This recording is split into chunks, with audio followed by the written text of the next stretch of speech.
துதியும் கருக்குள்ள பட்டயமும்.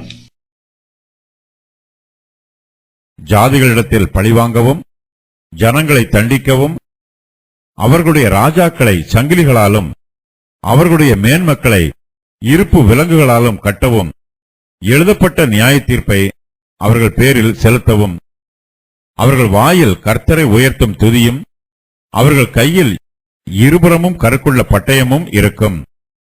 இந்த கனம் அவருடைய பரிசுத்தவான்கள் யாவருக்கும் உண்டாகும். அல்லேலூயா. தேவனுடைய இஸ்ரவேல் ஜனங்கள் தங்கள் சத்துருக்களின் மீது வெற்றி பெறுவார்கள். இது அவர்களுடைய சுய பலத்தினால் உண்டாகும் வெற்றி அல்ல. கர்த்தர் அவர்களுக்காக யுத்தம் பண்ணியதினால் அவர்களுக்கு வெற்றி உண்டாயிற்று. கர்த்தருடைய பிள்ளைகள் அவருடைய அனுக்கிரகத்தினால் தாங்கள் பெற்றுக்கொண்ட வெற்றிக்காக கர்த்தரை நன்றியோடு துதிக்க வேண்டும். சத்துருவின் மீது ஜெயம் பெற்றவர்கள் கர்த்தரை மகிமைப்படுத்த வேண்டும். நாம் உத்தம இருதயத்தோடு கர்த்தரை துதிக்கும் போது கர்த்தர் நமக்கு ஜெயம் கொடுத்து நம்மை ஆசீர்வதிப்பார். நம்முடைய பிரச்சனைகளில் இருந்து நமக்கு விடுதலை கிடைக்கும். நம்முடைய துக்கம் சந்தோஷமாய் மாறும். இஸ்ரவேல் ஜனங்கள் ஜாதிகளை பழிவாங்குவார்கள். பெலிஸ்தியரையும் மோவாபியரையும் அம்மோன் புத்திரரையும் பெலிஸ்தியர்களையும் பழிவாங்குவார்கள்.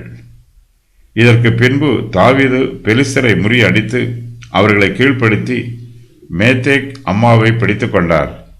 அவர் மோவாபியரையும் முறியடித்து அவர்களை தரைமட்டும் பணிய பண்ணி அவர்கள் மேல் நூல் போட்டு 2 பங்கு மனுஷரை கொன்று போட்டு 1 பங்கை உயிரோடே வைத்தார். இவ்விதமாய் மோவாபியர் தாவீதை சேவித்து அவருக்கு கப்பம் கட்டுகிறவர்கள் ஆனார்கள். 2 சாமுவேல் 8:1-2. புறஜாதியார் கர்த்தருடைய பிள்ளைகளுக்கு விரோதமாக தீங்கு செய்தார்கள். கர்த்தருடைய பிள்ளைகள் புறஜாதியாரை பழிவாங்கி அவர்களை தண்டித்தார்கள். அவர்களுடைய ராஜாக்களை சங்கிலிகளாலும் அவர்கள் மேன்மக்களை இருப்பு விலங்குகளாலும் கட்டினார்கள். யூதர்கள் தங்களை ஒடுக்கியவர்கள் மீது யுத்தம் பண்ணி அவர்களை ஜெயித்து அவர்களை ஒடுக்கினார்கள். அவர்களை பழிவாங்கினார்கள். அவர்களை தண்டித்தார்கள். இஸ்ரவேல் புத்திரர் இயல்பாகவே பலவீனமானவர்கள், நீண்டகாலம் அடிமைத்தனத்தில் இருந்தவர்கள். கர்த்தருடைய பிள்ளைகள் இருதயத்தில் மென்மையான சுபாவம் உள்ளவர்களாக இருந்தாலும் அவர்களும் சத்துருக்களை பழிவாங்கி தண்டித்தார்கள்.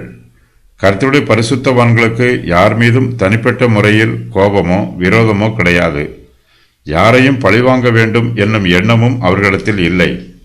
கர்த்தருடைய கட்டளையின் பிரகாரமாகவே இஸ்ரவேல் ஜனங்கள் ஜாதிகள் மீது யுத்தம் பண்ணினார்கள்.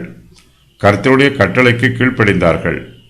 கர்த்தர் இஸ்ரவேல் ஜனங்களுக்கு தம்முடைய நியாய தீர்ப்பை மோசேயிடம் எழுதி கொடுத்தார். இஸ்ரவேல் ஜனங்கள் எழுதப்பட்ட நியாய தீர்ப்பை புறஜாதி தேசத்தார் மீது செலுத்தினார்கள். இஸ்ரவேல் ஜனத்தார் கானான் தேசத்திற்குள் குடியேறுவதற்கு முன்பாக அவர்கள் அநேக ஜாதியாரோடு யுத்தம் பண்ண வேண்டியதாயிற்று. கானான் தேசத்து ராஜாக்களோடும் மற்ற தேசத்து புறஜாதி ராஜாக்களோடும் அவர்களுக்கு யுத்தம் உண்டாயிற்று. மோசேயின் காலத்திலும் யோசுவாவின் காலத்திலும் யுத்தம் ஆரம்பமாயிற்று. இஸ்ரவேல் ஜனத்தார் புறஜாதி ஜனங்களைப் போல யுத்தம் பண்ணவில்லை. புறஜாதி ஜனத்தாரிடம் பட்டயம் மாத்திரமே ஆயுதமாய் இருக்கும். இஸ்ரவேல் ஜனத்தாரிடமோ துதியும் பட்டயமும் இருக்கும். அவர்கள் வாயில் கர்த்தரை உயர்த்தும் துதியும் அவர்கள் கையில் இருபுறமும் கருக்குள்ள பட்டயமும் இருக்கும். தேவனாகிய கர்த்தர் சேனைகளின் கர்த்தர். இஸ்ரவேல் ஜனங்கள் சத்துருக்களோடு யுத்தம் பண்ண போகும்போது சேனைகளின் கர்த்தரும் அவர்களோடு கூட யுத்தம் பண்ண போகிறார். இஸ்ரவேல் ஜனங்கள் தங்கள் மத்தியில் பிரசன்னமாயிருக்கும் கர்த்தரை துதித்து பாடுகிறார்கள். வில் வித்தையை யூதா புத்திரருக்கு கற்றுக் கொடுக்கும்படி கட்டளையிட்டான். அது யாசேரின் புஸ்தகத்தில் எழுதியிருக்கிறது.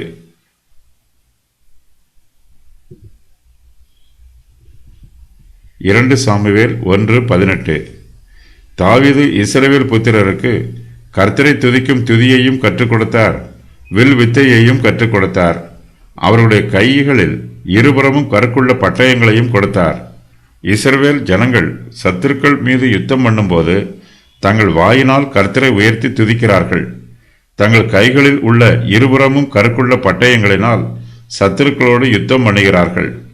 புதிய ஏற்பாட்டு காலத்தில் இயேசு கிறிஸ்து நமக்கு புதிய பிரமாணத்தை கொடுத்திருக்கிறார். நம்மை சபிக்கிறவர்களை நாம் ஆசீர்வதிக்க வேண்டும்.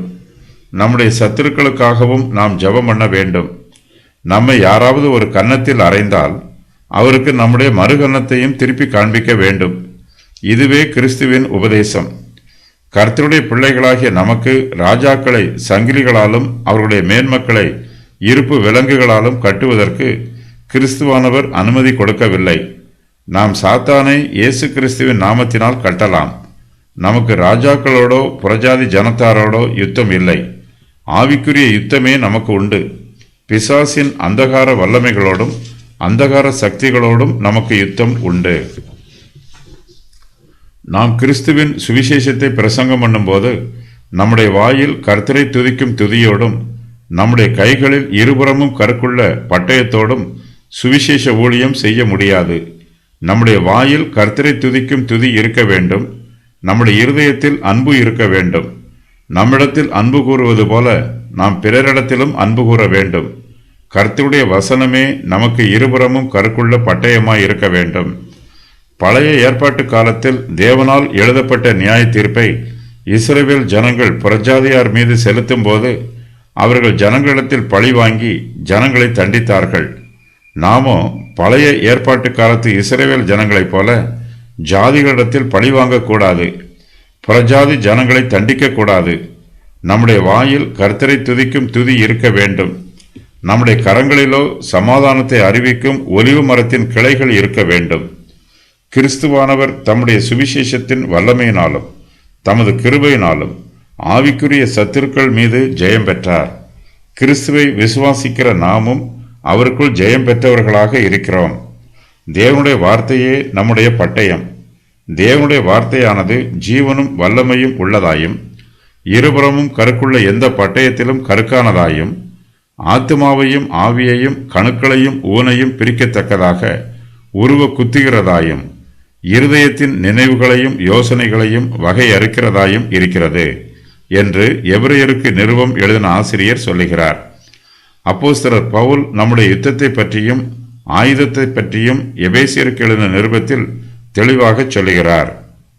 என் சகோதரரே, கர்த்தரிலும் அவருடைய சத்துவத்தின் வல்லமையிலும் பலப்படுங்கள். நீங்கள் பிசாசின் தந்திரங்களோடு எதிர்த்து நிற்க திராணியுள்ளவர்கள் ஆகும்படி தேவனுடைய சர்வாயுத வர்க்கத்தையும் தரித்துக் கொள்ளுங்கள். ஏனெனில் மாம்சத்தோடும் இரத்தத்தோடும் அல்ல, துரைத்தனங்களோடும் அதிகாரங்களோடும் இப்பிரபஞ்சத்தின் அந்தகார லோகாதிபதிகளோடும் வானமண்டலங்களில் உள்ள பொல்லாத ஆவிகளின் சேனைகளோடும் நமக்கு போராட்டம் உண்டு.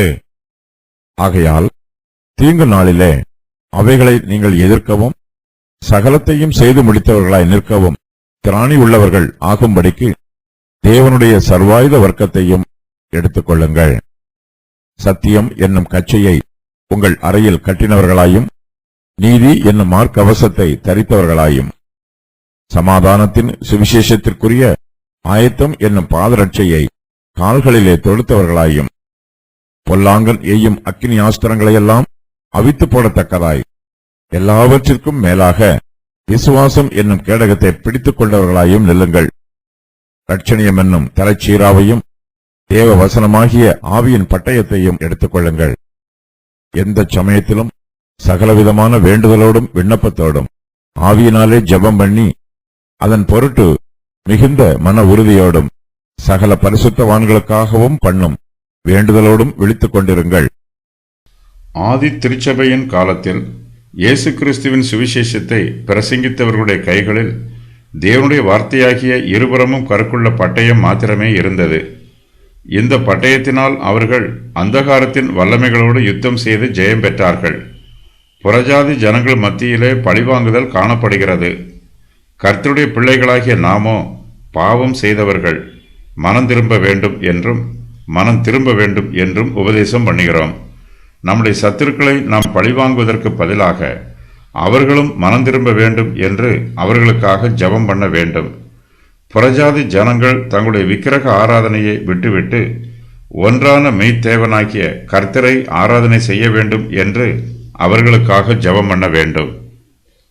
நாங்கள் மாம்சத்தில் நடக்கிறவர்களாயிருந்தும் மாம்சத்தின்படி போர் செய்கிறவர்கள் அல்ல. எங்களுடைய போராயுதங்கள் மாம்சத்திற்கு ஏற்றவைகளாயிராமல் அரண்களை நிர்மூலமாக்கிறதற்கு தேவ பலம் உள்ளவைகளாயிருக்கிறது. அவைகளால் நாங்கள் தர்க்கங்களையும் தேவனை அறிகிற அறிவுக்கு விரோதமாய் எழும்புகிற எல்லா மேட்டிமையையும் நிர்மூலமாக்கி எந்த எண்ணத்தையும் கிறிஸ்துவுக்கு கீழ்ப்படிய சிறைப்படுத்துகிறவர்களாய் இருக்கிறோம் என்று அப்போஸ்தலர் பவுல் சொல்லுகிறார். 2 கொரிந்தியர் 10:3-5 வரை. தேவனுடைய வார்த்தைக்கு முன்பாக ராஜாக்களும் பிரபுக்களும் அதிகாரிகளும் நடுங்க வேண்டும். சாத்தானும் இந்த பிரபஞ்சத்தின் பிரபுக்களும் தேவனுடைய வார்த்தைக்கு முன்பாக நடுங்கும். நம்முடைய கைகளில் தேவனுடைய வார்த்தையாகிய இருபுறமும் கருக்குள்ள பட்டயம் யுத்தம் பண்ணுவதற்கு எப்போதும் ஆயத்தமாய் இருக்க வேண்டும். நம்முடைய சத்துருக்களோடு நாம் யுத்தம் பண்ணும்போது பல சமயங்களில் நமக்குள்ளே காணப்படுகிற தீய சுபாவங்களுக்கு எதிராகவும் நாம் யுத்தம் பண்ண வேண்டும். தேவனுடைய கிருபையினால் நமக்குள்ளே காணப்படுகிற பாவ சுபாவங்களை கீழ்ப்படுத்தி அவற்றை சிலுவையில் அறைய வேண்டும். பாவம் நம்மை மேற்கொள்ள விடக்கூடாது. பாவ சுபாவங்கள் ஒரு காலத்தில் நம்முடைய இருதயத்தில் ராஜாக்களைப் போலவும் மேன்மக்களைப் போலவும் வீற்றிருந்து நம்மை ஆளுகை செய்திருக்கலாம். ஆனால் இப்போதோ நாம் கர்த்தருடைய வார்த்தை என்னும் இருபுறமும் கருக்குள்ள பட்டயத்தினால் அவர்களுக்கு எதிராக யுத்தம் பண்ண வேண்டும். நம்மை ஆளுகை செய்த பாவம் என்னும் ராஜாக்களை சங்கிலிகளாலும் பாவ சுபாவங்களாகிய மேன்மக்களை இருப்பு விலங்குகளாலும் கட்ட வேண்டும். கிறிஸ்துவின் முகத்திற்கு முன்பாக அவர்களை கீழ்ப்படுத்த வேண்டும். இந்த கனம் அவருடைய பரிசுத்தவான்கள் யாவருக்கும் உண்டாகும். தாவீது இந்த சங்கீதத்தை அல்லேலூயா என்று சொல்லி நிறைவு செய்கிறார்.